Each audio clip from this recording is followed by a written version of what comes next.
Is it working now? Yes, it is. Okay, and we are recording? No, I don't think we are. Yes, we are. Okay. The YouTube video people are laughing at me right now, but that's okay. Okay, so the event horizon, remember, is the border of what appears to be the black area of the black hole. That is the area that light cannot escape from, and the event horizon itself is the border between that area and the rest of space. Okay, so that is the event horizon. We talked about spaghettification last time, right? That as you fall toward a black hole, if you're falling feet first, your feet experience more gravity than your head, therefore accelerating towards the black hole faster, and you get pulled into a series of atoms, okay? So black holes, we talked about those. We talked about neutron stars a little bit, just a little bit, and we talked a lot about supernovas, right, or supernovae last time. Today we're going to discuss the rest of star death, and it will take a while, so let's get right into it. Yep. Present. All right. So the neutron star, so we're going to talk a little bit more about the study of neutron stars over time. The neutron star was proposed by two scientists, two scientists with the last names Zwicky and Bade in 1934. They were just doing some math. And when I say some math, I mean a lot of math. And they discovered that, well, if you had the right amount of mass in a supernova explosion, there could possibly be this remnant of a star that is super compact, really heavy, but still not quite a black hole. And they predicted this in 1934. It was thought at first that these things, because they're so small, remember that they are about the same size as like this valley, right? This valley that we live in. They're very small in comparison to other things in the universe. So it was first thought that they would be too faint to detect because of their distance from us and their relatively small size. Okay? And again, this is an artist's rendering of what a neutron star might look like. And we'll talk about why there's this curving situation in just a second. The light curves like that. And these jets of radiation. We'll talk about those as well. All right, moving on. Pulsars were discovered. All right, so this young woman is a scientist in 1967 by the name of Jocelyn Bell. She's still alive. She's in her 70s or 80s now.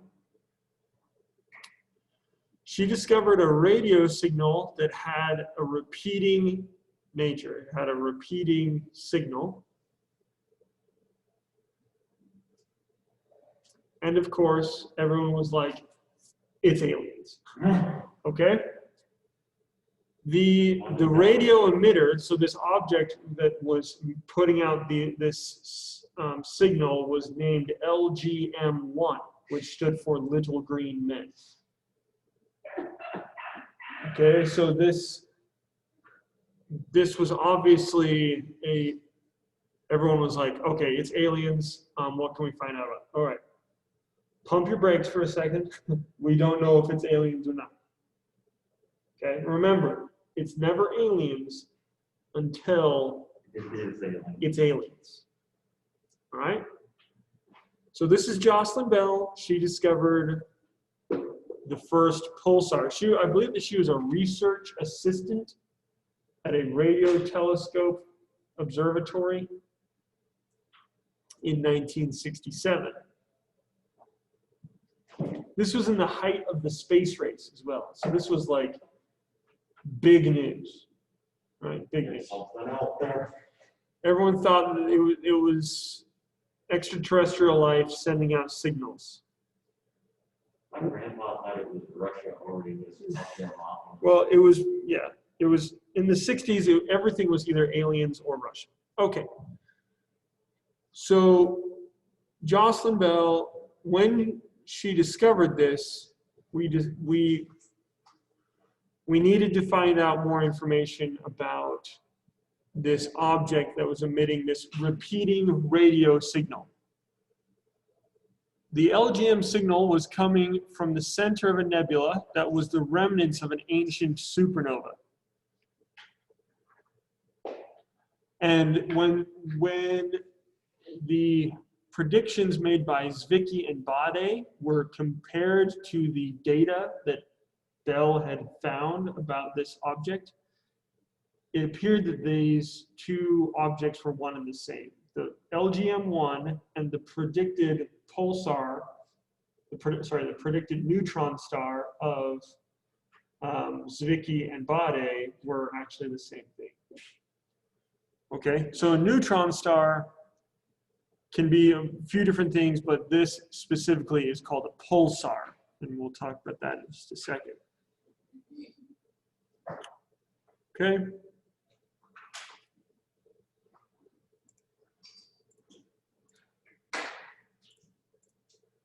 Questions on this and how we determined that this was a neutron star?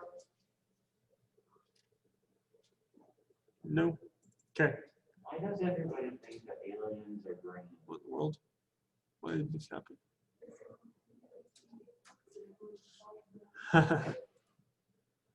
Okay, so let's look at something really quick. So the pulsar emission.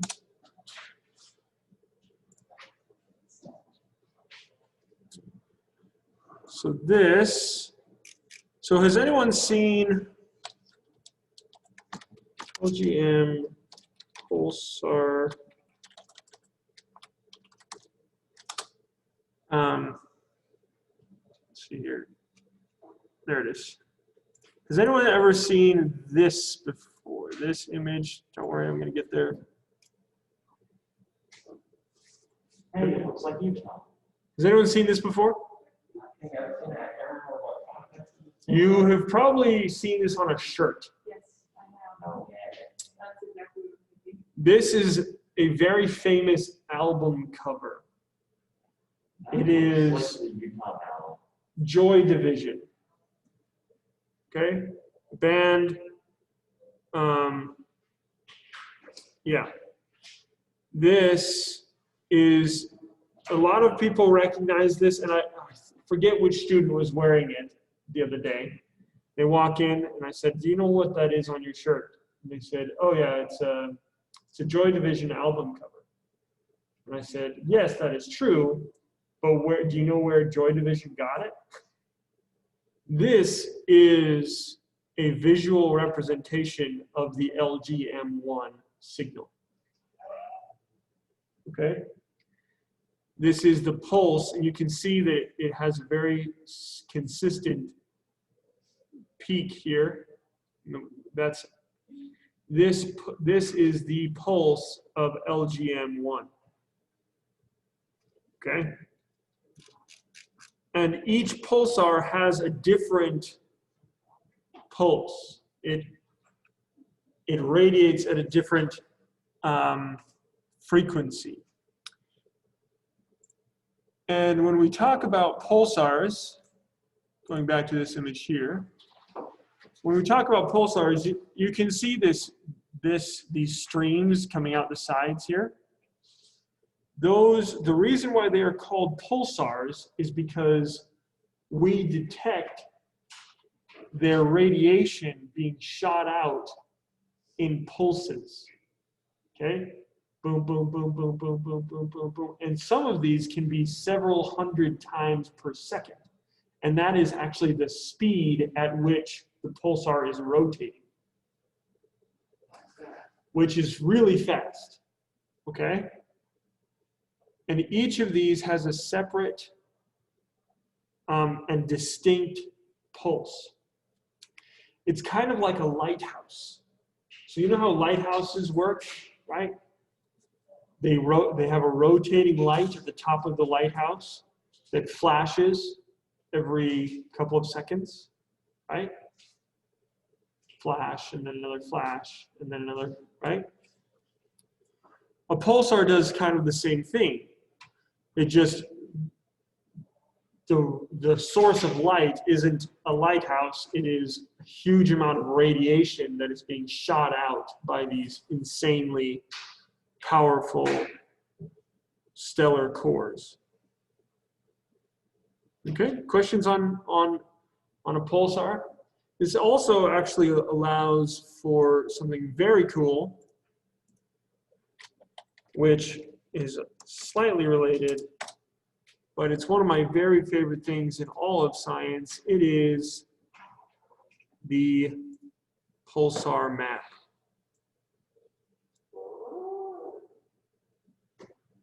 Okay, the pulsar map. Wasn't that on a golden disc once? It's been on a few different golden pieces of art, yes. This right here is our star at the center of the pulsar map. And you see these here, these little tick marks. This is a binary representation of the frequency of 14 different pulsars. And this is a two-dimensional representation of a 3D map of where the sun is in the Milky Way. This long line that goes here is from our star to the center of the Milky Way.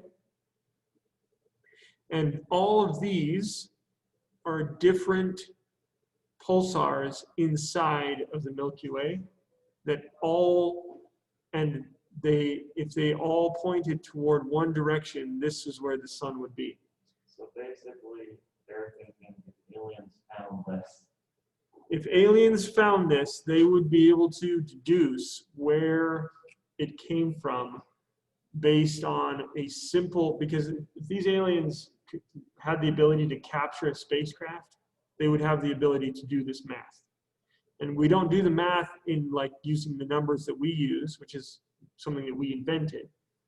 It is a series of lines and dashes, lines meaning 1, dashes meaning 0 in binary. Something that they could deduce. So that's pretty cool, in my opinion. In fact, I think it's really cool. And this is actually the first tattoo that I ever got, was the pulsar map. It's on my shoulder. And I think it's super important as a symbol of having a view of the world as it actually is, having a big picture view of things. Pretty cool. Okay, moving on. So that's what pulsars are. Pulsars are neutron stars that shoot radiation at us at a constant pulsing rate. Okay? Now let's talk about a kilonova.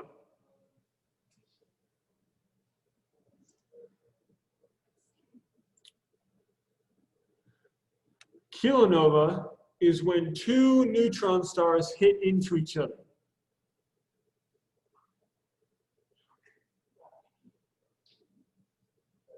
Do you need to know a whole bunch about this? No, but I do want you to know that a kilonova, so there's a supernova, this is a kilonova, is when two neutron stars run into each other and merge, generally making a black hole.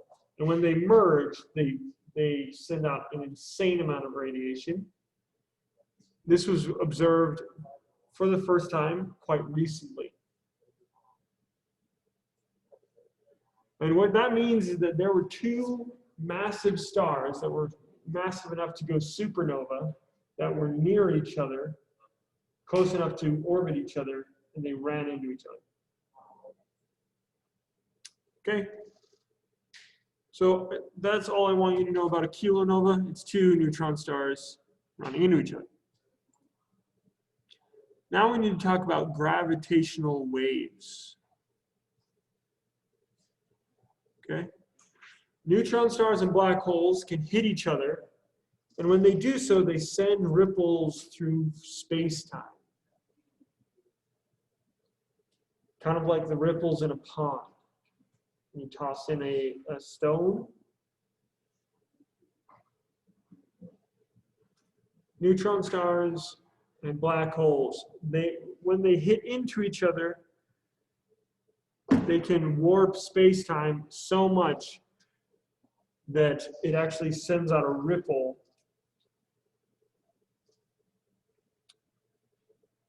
And we are able to measure these things, which is absolutely incredible.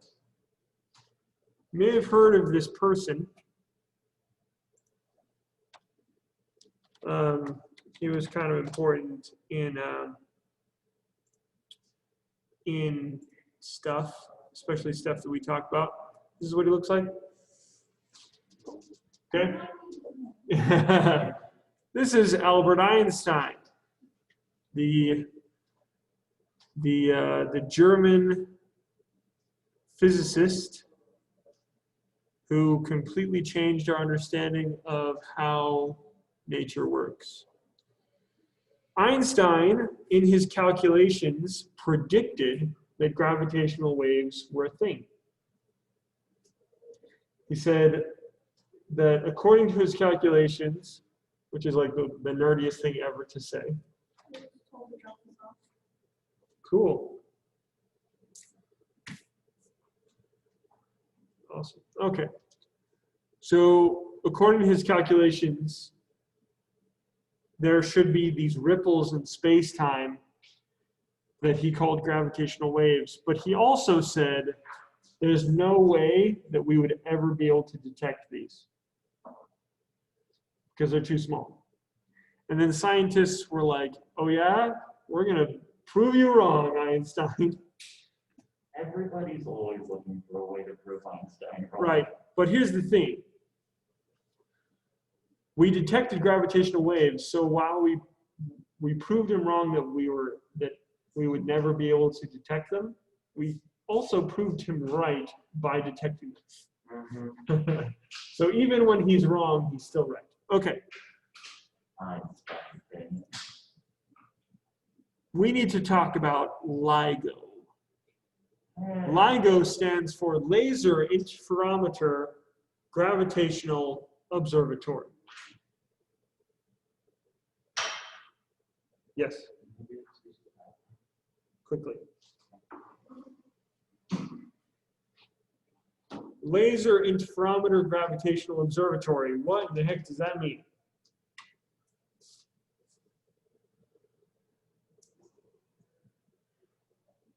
I do not want you to draw this in your notes. I really don't. Please don't. I want you to simply understand a little bit of how it works. There's a laser. That laser is split using a beam splitter, which is essentially a mirror that lets some light through and reflects the other light. It splits the laser going 90 degrees from each other. And then the laser goes out and bounces back. And because this laser is going through a tube, a vacuum tube, and that the distances from the emitter, the laser emitter here, and this what they call the test mast, which is really just a mirror that bounces it back. As it goes back, the distances should be exactly the same. So this arm should travel the same amount of distance that this arm does. It's very, very precisely measured. However, if space is warped, then the distance that this travels will be slightly different than the distance that this travels. And we can detect this using a photo detector. If the lasers line back up and come back together, so there's the beam splitter, and then when it comes back, when they come back this direction, that beam is put back together and detected. If it comes back together and it's just perfect the way that it was when it split, then everything is normal. But if there is interference, if the laser interferes with itself, something has disturbed the path of this laser. And we can do this to detect that space is being stretched and squished ever so slightly. And this is a big deal because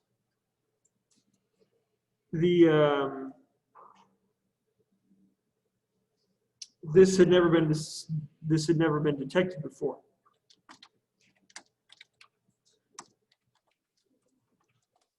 Okay, and I'm going to play you a very silly kind of sound. Whoop, not what I wanted. And I need to, let's see here, share computer sound.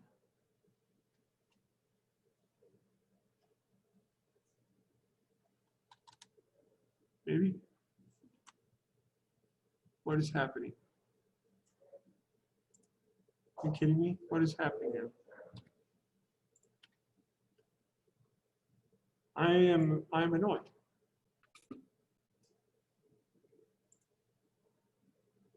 Is it seriously not going to do it? What?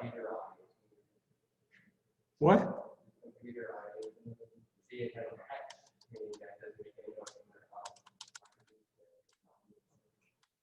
Why is it muted? I am unmuting it. Hit the thing down there. And then when it pops up. And then hit far left, okay. Then nothing happens.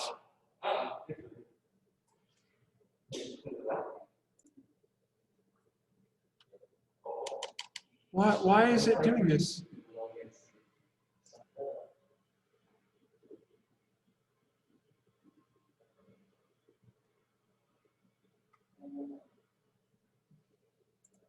Is there no sound to this video? There should be sound in this video.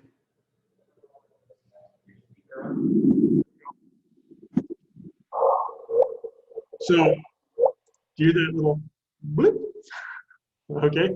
That is the sound of two black holes running into each other. I know that that doesn't sound all that impressive, but it's not a sound that you would ever be able to hear with your ears. This is the waves of gravity that are being converted into something that you could hear.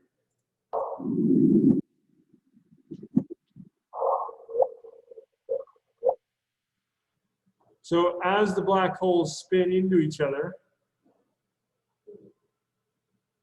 they create this oscillation, and you can see it at the bottom here. Going back and forth, and then they start going really close to each other, and then they go, whoop, and that makes, so this little sound that we just heard is the sound of black holes merging. And why is this a big deal? You may be asking, why is this important at all? Why is LIGO something that we should care about? The reason is because up until now, in the history of humanity, we've only had one thing that we could detect stuff out in space using, and that is light. And now we can detect things that emit no light. Those things are black holes. What does that sound?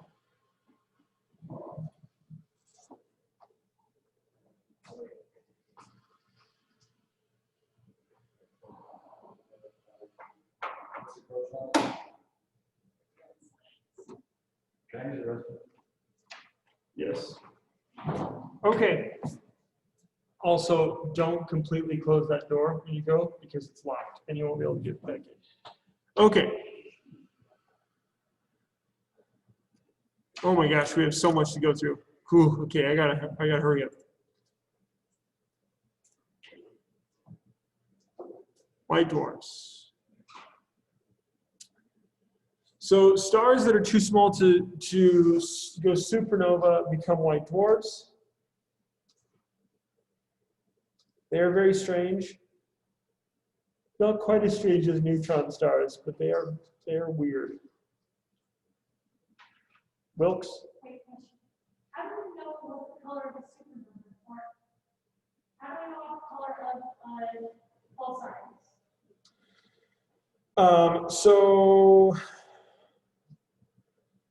pulsars they would just look white to your eyes. They're mostly in high level radiation, high energy level radiation though. So it would be more purple. Like, is the, because white dwarfs are from the same process that pulsar are, is there a reason that they're both white? So white dwarfs are not from the same process as pulsars and neutron stars. White dwarfs are different from neutron stars in that a neutron star is the result of a supernova. A white dwarf is not. So we need to get into what that means. Okay. So most stars don't explode. They're too small to create a supernova, and that's about 97% of the stars. Most of these will become white dwarfs at the end of their life. This includes the sun. Okay, so the sun is not going to explode. If you hear someone saying that the sun is going to explode, please do your best to be Mr. Croshaw for a little bit and kindly correct them. Okay, the sun will never explode. And people will say, well, how do you know that? Well, because we know, because we can look out into the universe and see what is going on with other stars.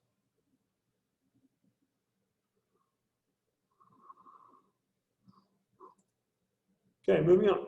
Got to go quickly. So remember that medium mass stars become red giants.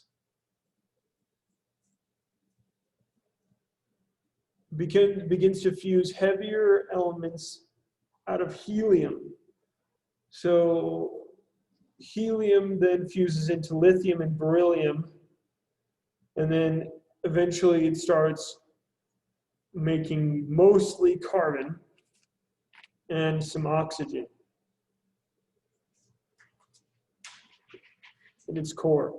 High mass stars that get to fusion that cause a supernova. Lower mass stars do not. This is the sun here seen in, I believe that this is in X-rays, I think, but made into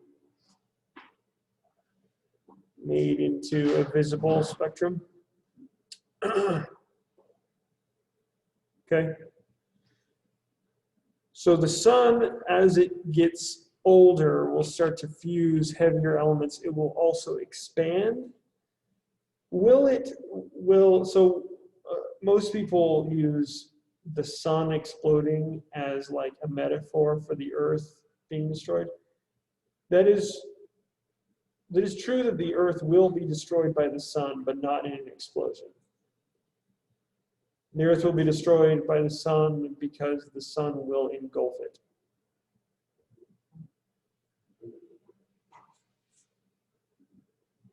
And before it does that, it will have boiled all of the oceans away and blown away the atmosphere. So it'll be fun. Good times for the Earth. Okay? So these medium mass stars grow into red giants. When they become a red giant, they start to fuse, but its fusion is faltering. It does this sputtering thing. So it's an inconsistent energy source. And so the star literally starts to bounce back and forth.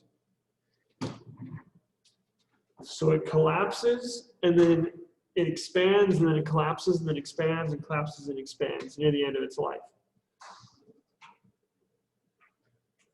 And it is so weird to think that a star like goes small and then big and small and then big.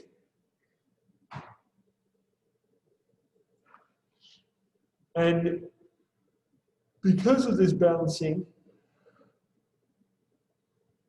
it does some pretty funky stuff.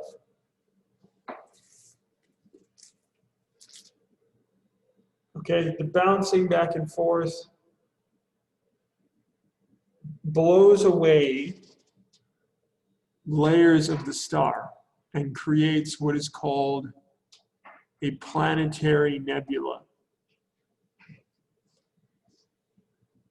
So it bounces the upper layers of the star out into space. And you can see this here. This is a planetary nebula. This is a real image. And you can see that it's misshapen and strange looking, but it is essentially belched out these huge amounts of itself. Not like a supernova does. It's much slower and less explosive. But it creates this planetary nebula. This name doesn't make any sense. It is not a planet. It is a nebula, kind of, but a planetary nebula. The reason why it has that name is because it's spherical, more or less.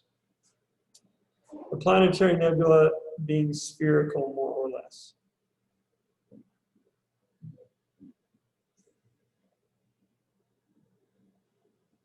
Okay? So it has nothing to do with planets. It is a star that is shedding its outer layers.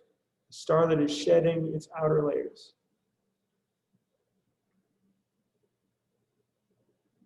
Okay? Now the star dissipates, leaving only its core behind. The dying remains of the star's core. There's no longer fusion, and there's no new energy being made, but it is heated by the extinguished star fire. I thought that was kind of a poetic thing for me to write. Let's see here, the superheated ember of extinguished star fire.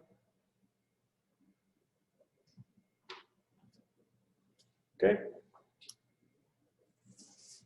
So it has a whole bunch of energy, but that energy will be released over ridiculous amounts of time. White dwarfs will glow for, it wouldn't be terrible for me to say forever. Because we're talking about quadrillions of years. Hey.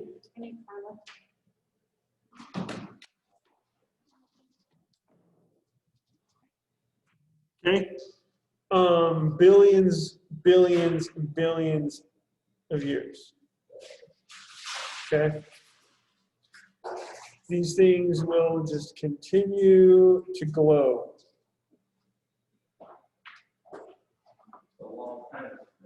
It is a very long time.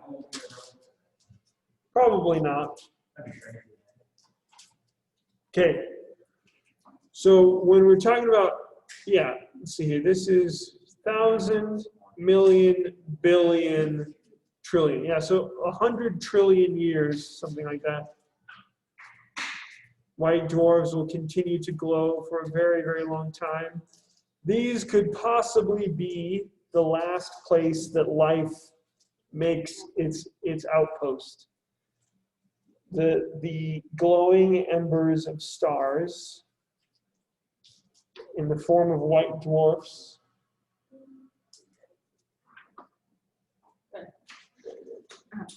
Random different question while I'm here. Uh-huh. Have you ever heard of sea perches? The what? Sea perch. No. Okay, so sea perch is a like underwater robot thing Okay. that like kids can build and stuff. Uh-huh. I happen to have like 4 Uh-huh. that I've been carrying around for a couple of years now. Uh-huh. Would you be interested? Yeah, I'm sure that and Mr. Suter and Mr. Bradshaw, I'm sure, would be interested as well. Okay. They run the robotics. Okay, they run robotics. Yeah. Okay. I'd check it out. All right, cool. Because I have them like they're in my car because Yeah. moved them from Maryland to Florida to, I'm and I sure would we like will. somebody to do something with them. Yeah, take them off your and, hands. yeah. But like there's international competitions, there are national and international competitions with sea perches and whatnot. It's like you build them and then like do stuff with them in the pool. So Bradshaw and Suter. Okay. So Suter's right here, and then Bradshaw. all right, thank you. Thanks, Erica. Okay, so this could be the final place that life makes its last hold.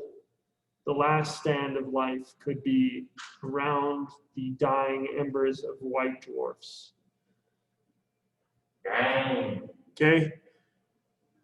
Wait. Life in the universe as they/we, I really do think that humanity could make a multi-billion year empire. But if you want to learn more about that, you should take space exploration. Okay.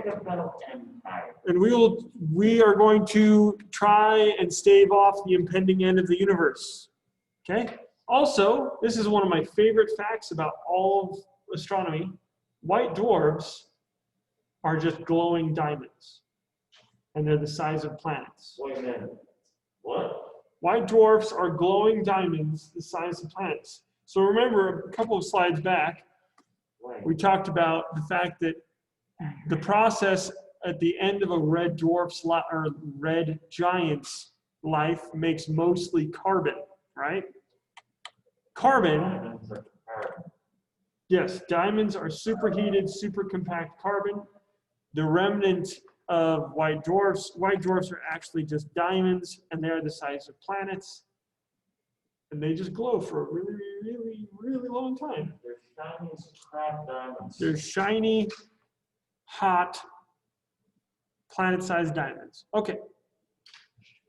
Pretty cool. White dwarfs are also cannibals. No. A lot of white dwarfs are in binary star systems. Are in planetary or in binary star systems. And they eat their partner. As they do so, they gain mass. Why does this do this? Stop doing this.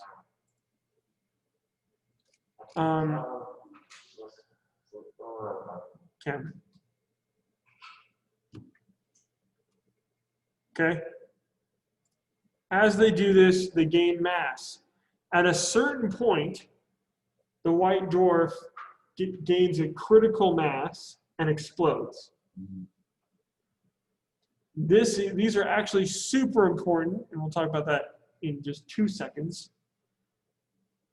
As the star is being consumed by the white dwarf gains more and more mass. It reaches a critical mass and then explodes. And this is what we call a type 1a supernova. These are the most common types of supernova. And we know exactly their color and their brightness every time. because that critical mass is the same for every single white dwarf that is eating another star. Okay? And white dwarf, even under white dwarf, Yes, but not like this. This is a red giant that is being consumed by a white dwarf. it's being known now. Yes. Type 1As are super important because we know exactly how bright they are, and they occur at the same mass every time. This allows us to measure the distance to distant galaxies by comparing observed brightness to known brightness. So we can find the distance to distant galaxies by looking for type 1A supernova. And when one happens in that galaxy, we can see it. And then we can compare the brightness that we observe to the brightness that we know it actually is. And thus gives us the distance. So this type of star death is very important. This is the end of this topic. So over the past couple of days, we've covered a lot of material. Okay, we have talked about supernovas, black holes, neutron stars, and more specifically pulsars. We've talked about white dwarfs, planetary nebula, all that stuff. Okay, it is a lot to remember. I know. There's a lot to remember. I'm going to give you a minute to kind of get that stuff organized in your notes. Let me see here. I have a video here.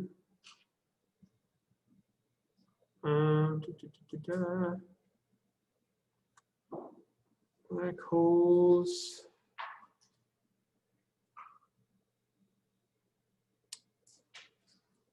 A 5-minute video, really quick, about neutron stars. And you can check it out. I'm going to end the video for the YouTube people. And I will see the YouTube people later.